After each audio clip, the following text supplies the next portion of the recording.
Pecah ni pintu.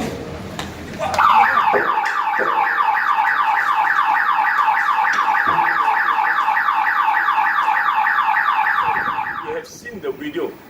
There are 3 persons. The robber tried to break this door and go inside. But before they actually can break the door, you can see the alarm trigger already.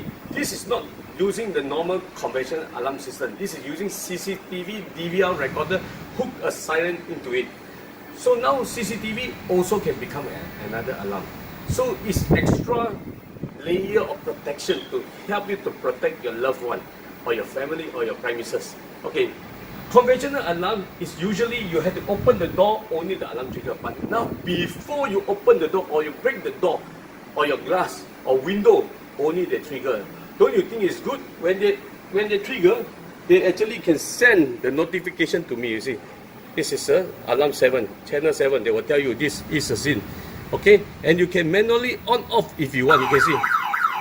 Or you want to close also can. Or automatic means when you go away from your house, you can on. Anybody pass by here, they actually inside this square box, they will actually trigger the CCTV siren. So this is another layer of protection. Thank you very much for watching our video. Bye bye.